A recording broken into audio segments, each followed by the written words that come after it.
ఇప్పుడు చేసిన 5 సంవత్సరాల పరిపాలన మీద సంపద సృష్టించడం తెలియదండి జగన్కి మెయిన్. పథకాలు అయితే ఇచ్చేసాడు, అందరూ సంతోషపడిపోతున్నారు, కానీ సంపద సృష్టించడం రాలేదు. అంటే ఈ పథకాలు ఇచ్చి జనాలు సోమపోతులు చేశారు అంటున్నారు, దీని మీద మీ అభిప్రాయం? చేశారు కదా మరి.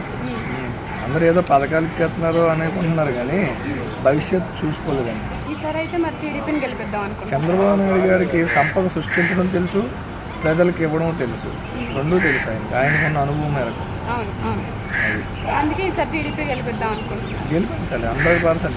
వైసీపీ వాళ్ళు కూడా టీడీపీ వాళ్ళు గెలిపించాలని మేము కోరుకుంటాము. అంతేగా అంతేగా. ఎందుకంటే జగన్ గారికి నేను చెప్పేది పదే సంపద సృష్టించడం రాదు. దాన్ని బట్టి ఈసారి చంద్రబాబు నాయుడు గారు మళ్ళీ వస్తే పాలన బాగుంటుంది, భవిష్యత్తు చదువుకున్న వాళ్ళకి భవిష్యత్తు బాగుంటుంది, అన్నీ బాగుంటుంది. పక్కా 100% టీడీపీ రావాలి. Okay, thank you.